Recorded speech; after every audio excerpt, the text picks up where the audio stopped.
favorite time of the day is the early day because there is so much clarity and relaxation to be had before everyone is up, before the cars start blaring, before so much is coming at you, so much noise. And I invite folks to try out being an early riser. It will mean that like we'll have to go to bed early. But that can really help us weed out a lot of time wasters. So this morning I just, I'm listening to the birds serenade as they often do in the early morning. And just some things came to me that I wanted to put out there for a, how can I say, a positive discussion. Now, keep in mind, this is one woman's perspective. I don't have all of the answers. I am not a guru. I'm definitely not a martyr. Just one woman with a perspective. Understand that your perspective is going to grow and change over time with some life experience. So today I wanted to talk about, we'll have a discussion, a positive discussion about all of this, I don't even know, communication, this style of communication and messaging that's going back and forth on the internet that has a tone to it that is very, it's a fighting tone, it's negative, it's accusatory, it is definitely very divisive, and it is very angry, and it doesn't feel good. It doesn't feel good. And as an individual, what are we supposed to do with this information, if anything? And what is your bottom line? For me, my bottom line is what I can be effective at. What change can I really, honestly be effective at? What am I willing? What am I willing to do? And am I willing to disrupt a lot of my peace, which is precious? Am I willing to give away a lot of my peace in the fighting online? Keeping in mind that the music, just like many of the substances masquerading as food today, are highly addictive, hypnotic to the tongue, hypnotic with the marketing, hypnotic to the mind, fear of missing out, as well as a lot of the very triggered conversations. They're highly triggering. They draw and they have the capacity to suck you in as they trigger a lot of fright and fear. So that's what I want to chat about this morning. If you're new to my channel, welcome. This is Body-Culinary, professional chef, personal trainer, a natural born woman. I was born as a woman with fallopian tubes and a uterus and a cervix and all of that, and I appreciate them. Shout out to you, whatever your expression is and your life path is. On this channel, I share some of my journey of radical self-acceptance, really celebrating and appreciating the features I have been divinely assigned while here on this planet. I am intentional about cultivating awareness of the messages being marketed at me to sell things to me that seem to be solutions to problems, though I can sense an undertone. I like to keep my ear to the ground or listen for the undertone of what a company or people's communication to me. For example, you're going to be so much better when you get this gel or this or that. Now, I am not demonizing makeup or hair. That I'm not doing. However, if I can't be comfortable in my own skin, if I feel manic, if I feel down, depressed, that's an issue. And I find that the fever, the manic fever and the drive to alter myself in contrast to being comfortable in my own skin. For me, this may not appeal to other people or resonate with other people. I found it unhealthy. Similar to now, maybe perhaps by now, people may notice that when you turn on the screen, it can cause an anxiety, even, I'm not going to say an addiction, something with the scrolling where you could lose hours. And I don't know if many of us are aware of how certain things are really the undertone of how it is actually making us feel, not superficially how we feel excited at learning, excited at seeing more outfits, excited at seeing other ways to style makeup and hair. But the anxiety, somehow the comparison of this looks so beautiful and so great, and I am not this. The best of us. I don't know that anyone is immune unless they're really, really being conscientious about the messaging, the communication, and the instructions being absorbed, being downloaded in the most practical sense through these screens that we carry around all the time now, that track our movements, even if it's tracking our movements with fitness.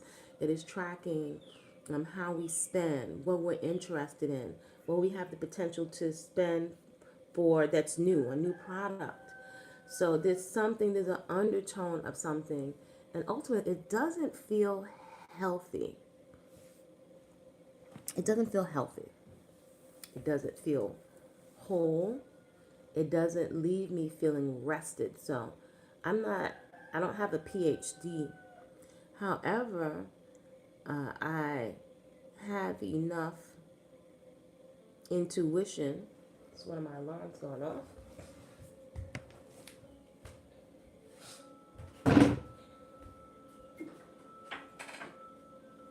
What about gentle alarms for me? I do have enough wherewithal to distinguish and to discern how something is making me feel. And these are important distinctions so we can get to the root. We can get to the root of what is driving a lot of our mindless and often self-sabotaging behaviors. So if you're interested in this kind of content, I also share on this channel motivation and hopefully some inspiration for you to get into action around things that you say that you value, especially activities around your core values.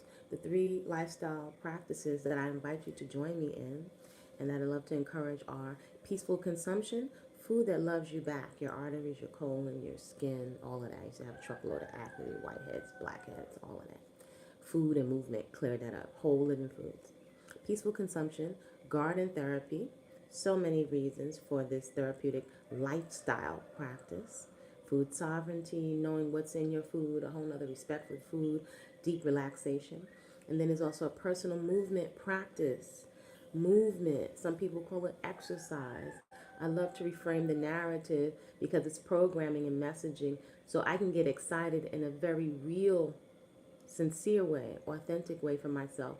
So I'm excited about communing with myself, whether someone is around or not. Quite often, no one else is around. But these are things that are wonderful. Leverage time spent with yourself that you're going to get back so much tangible, so much tangible return for the investment of your time, your energy invested. You're getting something back as an investment. And it's something that you can do by yourself. And it's also wonderful. It feels so fulfilling to do these lifestyle practices with other people.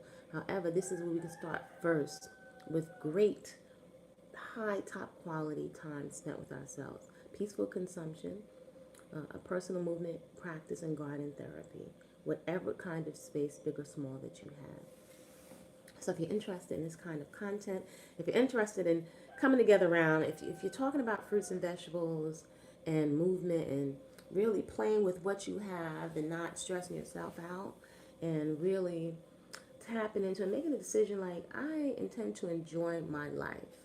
Well, whatever I have or don't have, the richness first, the main product is me and also some nature.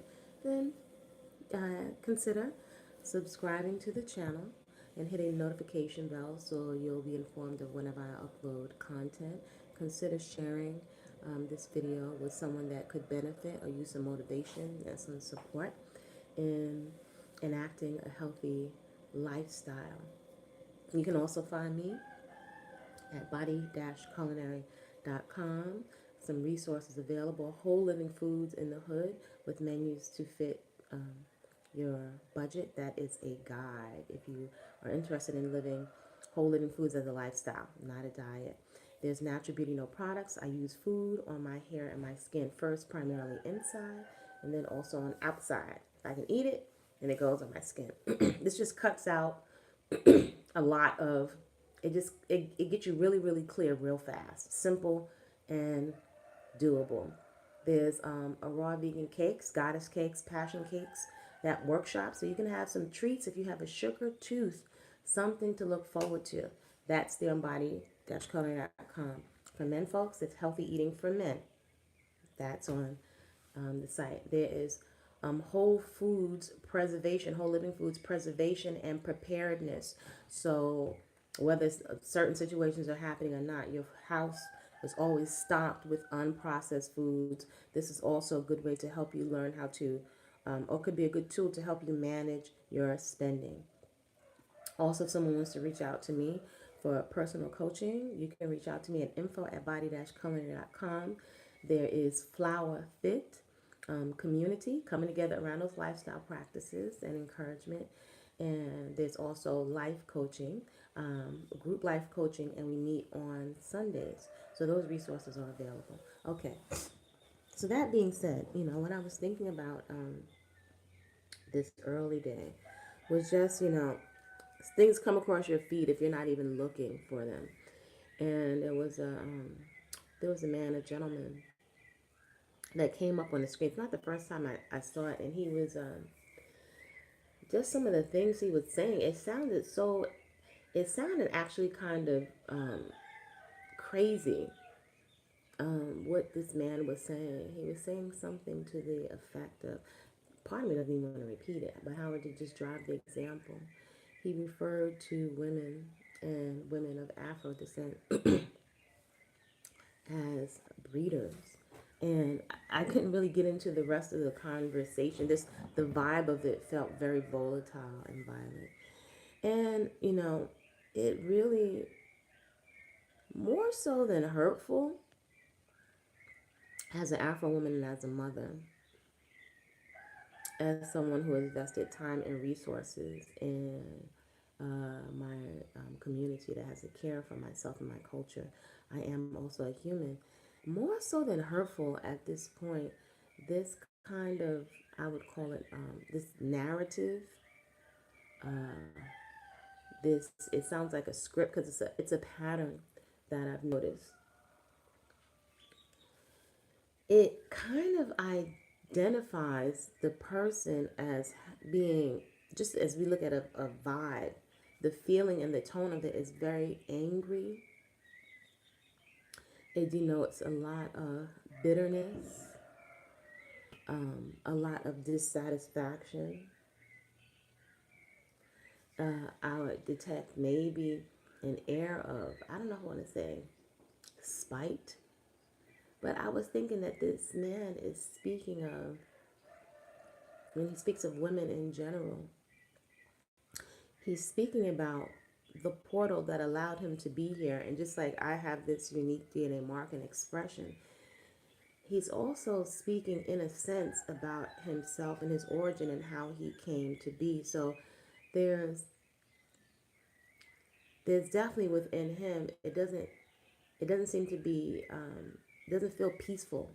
He didn't feel at peace, because whoever you choose, right, when you choose love at this point, it's not really my concern when somebody finds intimacy and care and someone doting on them and they have harmonious relations. That's what I don't hear in any of these conversations. And just like other humans, it is amazing and it is humbling just how we are triggered, I think, allowing ourselves and also not realizing how much we are participating or just being triggered into certain narratives. And I think they deeply affect us. I think they're very emotionally destabilizing for men and women. I think there is a tone, I think there's a similar tone, maybe it's the language narrative is slightly different. I've heard a similar tone of women in a very, it's very polarizing, the tone that I hear online.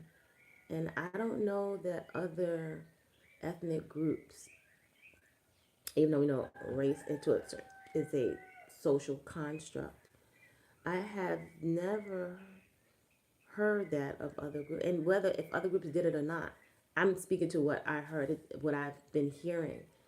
And I'm making a choice to skip off of those channels or keep moving, because sometimes it's good to be aware, but only to a certain degree, to give attention to these channels, because that's not my vibe. That's not my interest.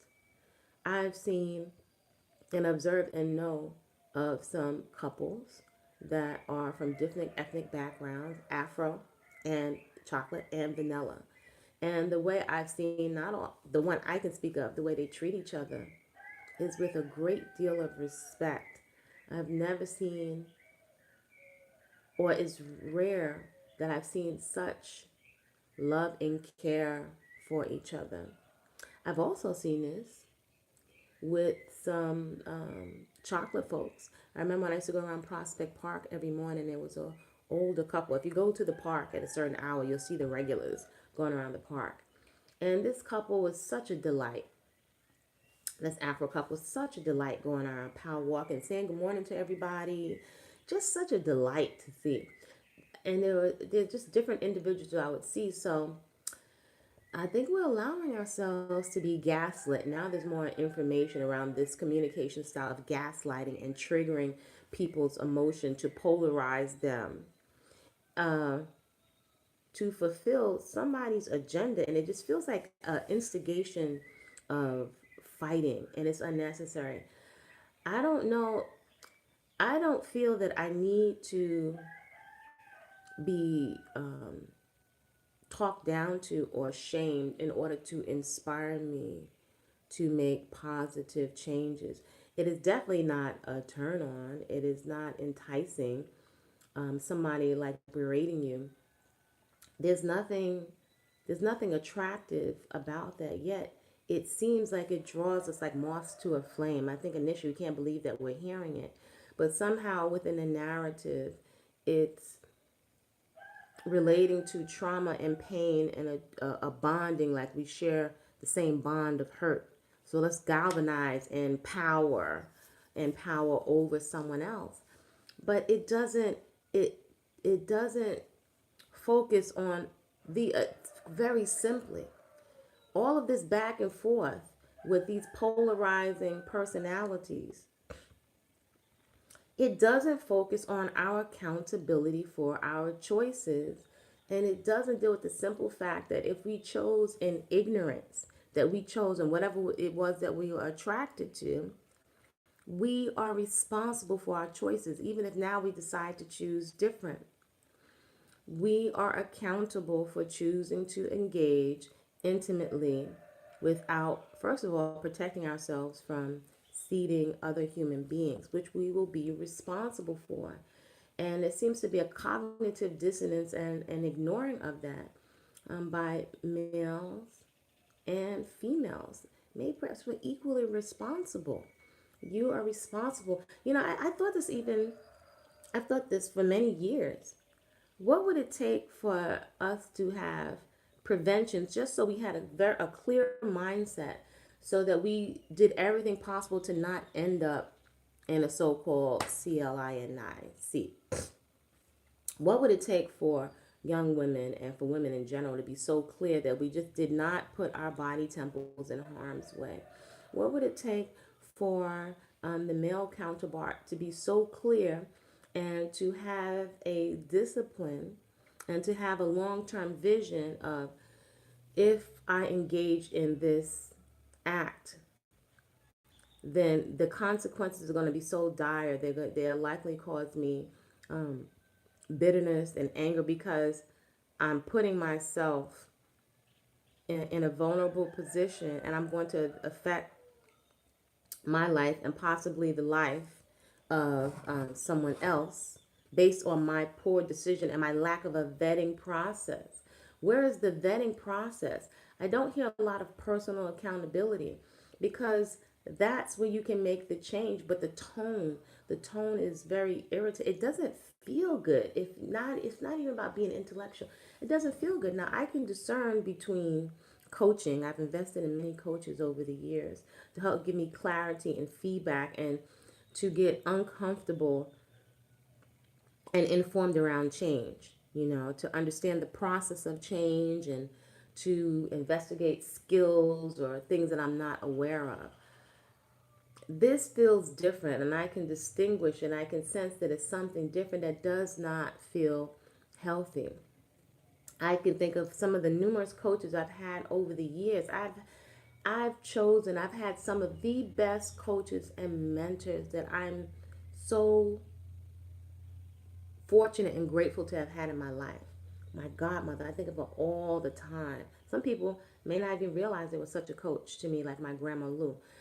Just observing her, such common sense. My godmother, I'm always inspired to push myself and not have a victim mentality when I think of my godparents, right? And they told me some really firm truths and some clarity. Perhaps some things I didn't get from my birth parents. They never left my distinction. They never left me feeling bitter about who my parents were or what I was born into. So I'm so grateful when they could have taken advantage as older people. Well, they looking back, they didn't do that. They didn't. They didn't do that. They had me look for what were the superpowers or the gifts that I've gotten from my parents. It didn't excuse them from maybe, things that I didn't like, but that's what they had me to focus on. And I still, distinction, I feel empowered to this day, inspired to get into action around focusing on where I can improve myself, focusing on where I can course correct.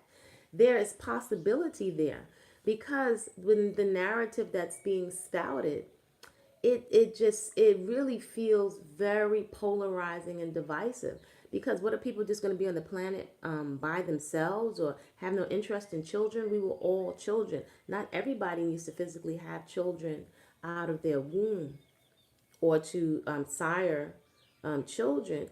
Yet, what do you have to look forward to after all of this? Because with all of that anger and bitterness, who's really going to be around you unless there's somebody subconsciously that is bonding off of trauma or somebody that wants to hand over responsibility for their life to someone else and not being on the planet for a certain amount of time.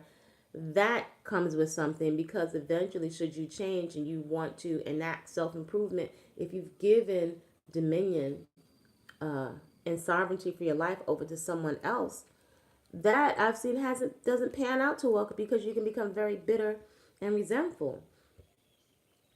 So ultimately, the responsibility for our lives, whatever may have happened to us, some of it may not, likely is not that great, some of our experiences. But we can reframe the narrative. And so now that we have certain information, we can say certain cycles are going to stop with me.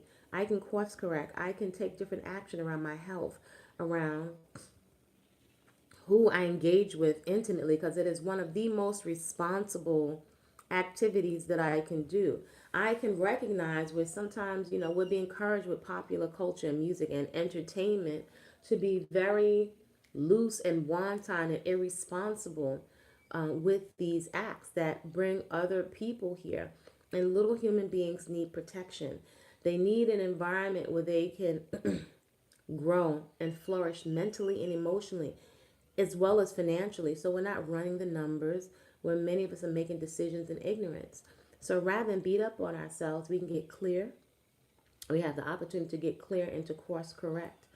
And we can free up ourselves, right? We can free up ourselves by taking accountability and responsibility, because you can't force someone to do what they don't want to do.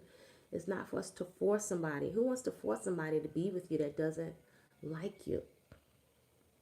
That doesn't make any sense. And with what's being spewed out, a healthy person is not going to want to be on the receiving end of that behavior. If they do, that's highly suspect. I am not interested in being someone with that tone. Out of fright and fear, I'm going to choose this person as a protector or protection, where I can see now I'd likely need protection from the protection. So self accountability, that's what I can do, and that's something to strive for. And things that make us feel good in a very real sense, that are tangible, that build a firm foundation of esteem. That is something that's something that we need to be healthy, male and female. Because last time I checked, as a mother, I give birth to sons and daughters. So it's a feeling, if I have so much venom towards males or females, because now we're getting at females and females. We give birth to both. Men have the ability to contribute to producing both. So we're equally responsible.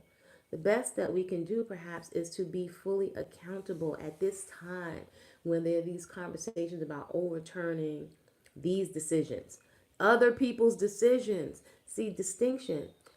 The onus or the responsibility primarily for most of us is on us and our choices. So we have the ability to pull back and choose better. Now, there's a lot of smut on the internet, but there's also a lot of education. There's access to some therapy, crappy childhood fairy, therapy in a nutshell. There is access to some kind of information. There's also, oh, what's her name? There's a black woman therapist that's online. You can find therapists that are of your ethnic background. I'm not limited to that because I've learned from so many different types of human beings. But you have the opportunity to unpack a lot of your trauma, to put it into perspective without holding ourselves in the prison and in the bondage to someone else. And why do I say that? Because it takes something for folks to be irresponsible with you, to mishandle you, or to project their dissatisfaction or ill treatment onto you. And that has nothing to do with you, even though you're on the receiving end. That we can really know somebody doing something to you, especially as a young person, has nothing to do with you. That's saying something about their state or whatever has been passed like a vampire bite onto them. What we can do is make a choice to move ourselves out of harm's way, to make an informed decision. This is definitely a time for many of us, contrary to the messaging on popular music, to, and we don't need religion in order to do this. This is one person's perspective. It's actually, I think, natural common sense, at least at a certain age, to keep their reproductive organs to ourselves, because intimate relations is for grown, responsible folks that are prepared for the repercussions that come with that kind of interaction, right? Understanding a nice, beautiful physique and someone that has smooth talking doesn't necessarily equate to responsibility, and pre-planning for responsibility should something not go as you anticipated, and to vetting beforehand. We have the ability to vet beforehand.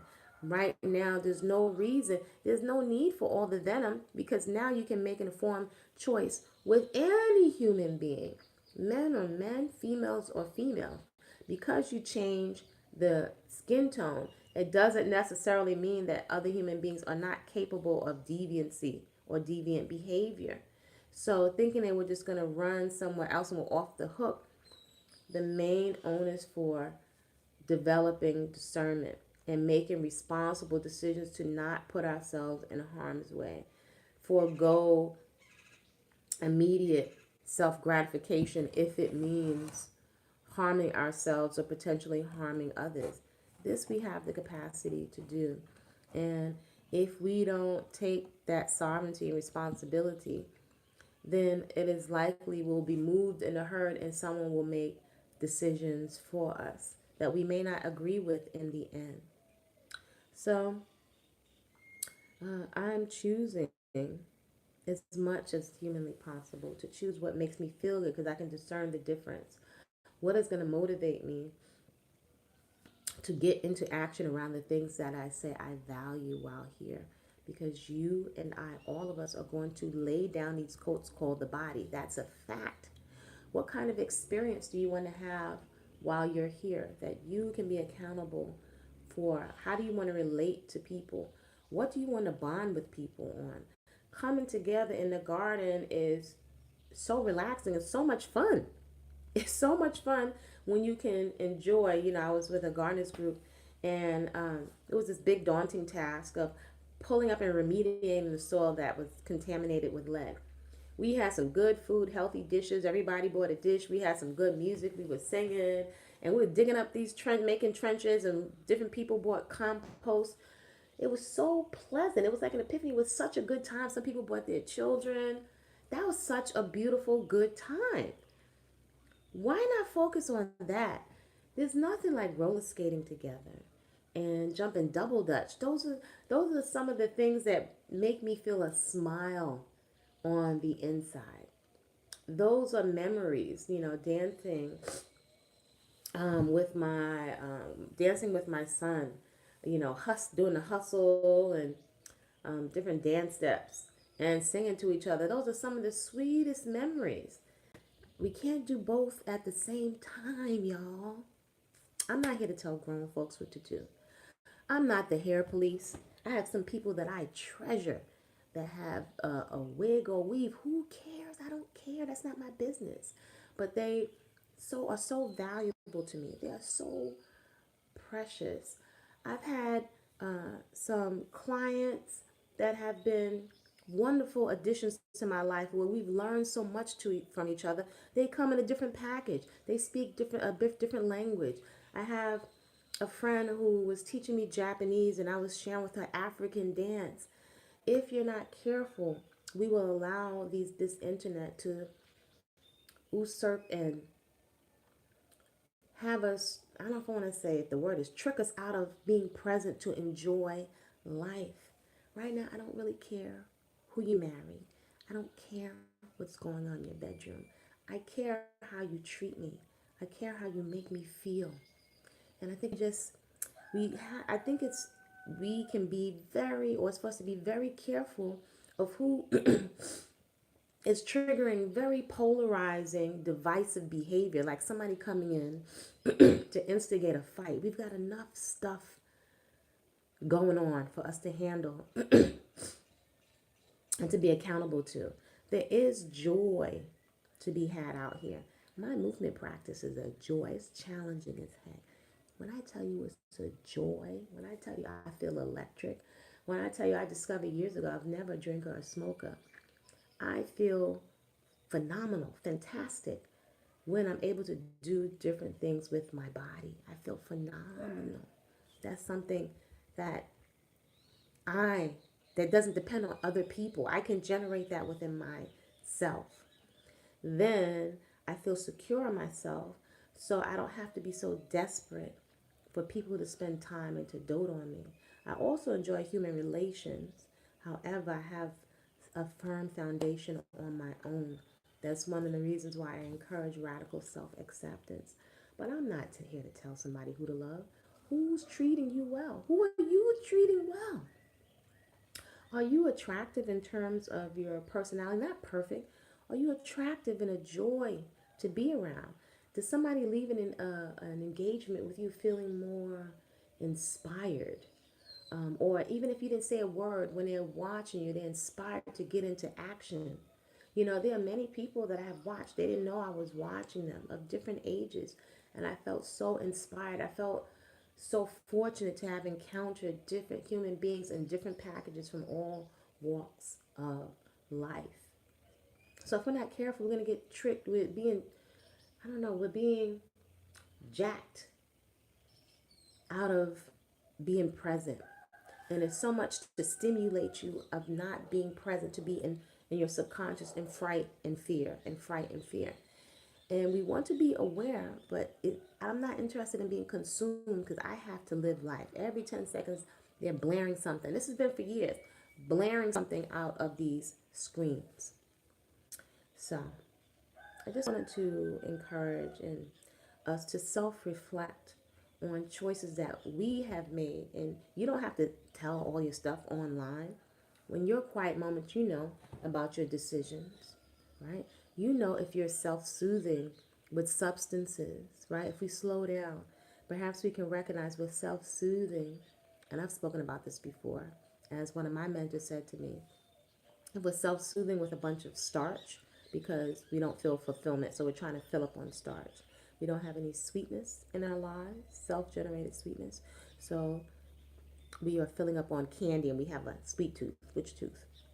Or if we're very angry and bitter, and so we're going after a lot of fried foods and salty foods devoid of water.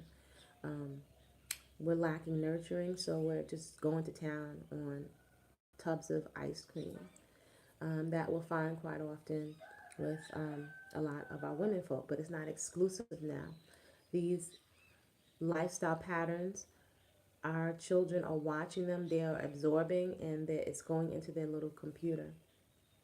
There's no shortage today of messaging enticing our males and females, and definitely males, to move in a very animalistic way that is devoid of care and concern. And so I don't, you could just feel that that's not going to pan out well because it's no one that doesn't appreciate affection.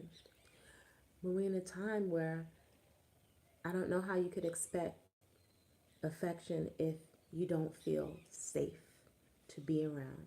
And that's going to require that all of us, do what is necessary to work out your emotions, male and female, your trauma, your dissatisfaction with life, so that you're not, and that we are not projecting our insecurities, our fears, our resentment onto the people that are closest to us. That doesn't feel good. It's a purgatory. So I'm wary of folks selling me or pandering a solution to get me like, yeah, like a group, like a mob. Yeah, they did it. Because ultimately in my quiet moments, that it doesn't encourage honesty. I'm aware of somebody sharing treats with me that are going to weaken me, that will compromise my sharp decision making, that will compromise me being accountable. They give me a solution that lets me off the hook, but if it's going to weaken me in the long run, I question the habits people. It doesn't make them bad or wrong. I'm just aware. I make the effort to be aware that your quick treat is going to weaken me or have me place myself in harm's way. I question that. And discernment is so needed today. At the end of the day, the actions that we get into can help us to cultivate some peace, some calm. And this is bigger than money. Is definitely a tool out here, but you're worth more than the money. Do you realize that? You're worth more than somebody's hourly wage. Got to be very careful and discerning. Maybe some of us are not having these conversations. There's not enough money at this point, now that I'm clear. There's not enough money for you to give me to place myself in harm's way. There's nobody that fine, and I've been with some fine chocolate Adonis. There's nobody that fine for me to put my reproductive organs in my body in harm's way. See, that has come with clarity. And hopefully we don't off ourselves and create some permanent damage in order to figure that out. So I invite you to be very discerning of folks triggering you to get into a fight and to go into a mob, but doesn't have you take accountability for your choices and to focus that now I can course correct. I can see where I made a decision. Even if I was in ignorance, even if I was I was emotional, I made a decision And these are the consequences of my decision. Believe it or not, it can really free you up. It can really free you up and have you discern where you need to apply the course correction. So I wanted to say that sometimes there are things I don't want to come on to speak about. However, I don't know. I just see when I look at young people and some folks, some of us that are more mature or senior, we're saying the feel good conversations and we just stroke each other's ego and, oh, you look good, girl, this is and that is great. But we don't have other conversations, and self accountability is where it's at. That's in your quiet moments. You know what you're eating. Don't make yourself bad around with shame. You know what you're eating. If you feel it doesn't work for you, it's only for us to discern why we're making objectively, to why we're making choices to put our minds, our flesh, our body temples in harm's way. And at this point, I don't need a religion to tell me that. I've had my stints in all of them. I respect other people's food choices and their religion. But I tell you, clarity is worth more than its weight in gold. So I'm inviting you again, whoever you are, to consider 3 leverage lifestyle practices. Peaceful consumption, food that loves you back. Garden therapy, male or female, whatever size space you live in. And a personal movement practice. So it'd be like your coffee. So you can get a shot of non-toxic, rejuvenating, drug-free hormones from within your own body. It feels so wonderful. There are practices that give you something that no one can take away from you, right? No matter who you're scrolling on the screens to. And then, it's for us to consider how we are being affected by our time on the screens. The desire for validation is there's some things that are being exploited. Insecurities, trauma, the basic fears, fear of death, fear of old age, fear of sickness, fear of poverty, fear of criticism. Yeah, I didn't forget them all. Primal human fears. They're being exploited. Loneliness, it's being exploited. The best people to give narcotics and drugs and alcohol to are people that are traumatized, or that are broken. It's a setup. So I'm very clear about that. So that's why one of the reasons I'm so passionate about movement and healthy eating, consumption patterns. We don't even have to put a label on it because I can see the patterns and the trajectory. We should be able to see by now. Yet what we're being pulled towards it's hypnotic and it's very addictive. So only we can be accountable. So I hope that this message is received with the greatest of respect and love. I'm inviting you all to create a great day on purpose, a day that you, in your quiet moments when no one's around, you can be proud of yourself and your decisions, how you feel about yourself. If you are out of alignment with your core values, whatever we blare and yell on the internet, it's not going to feel good. And that's even an internal type of purgatory. So there's a rock solid esteem that you can cultivate. Not about, who pushes the heaviest weight. It's not that. With challenging yoga poses and challenging fitness, it's the internal grit. It's the resiliency. It's the bounce back. It's the ability to be and sit with yourself. This is what no one can take away from you. And this is something not to intellectualize. This is something to be experienced on an individual level. And one of the easiest ways to catapult yourself out of stinking thinking is through the garden, nurturing plants, peaceful consumption, real food that your cells can recognize, and through a personal movement practice. Create a great day on purpose. See you soon. Like, comment, respectfully, subscribe if you like.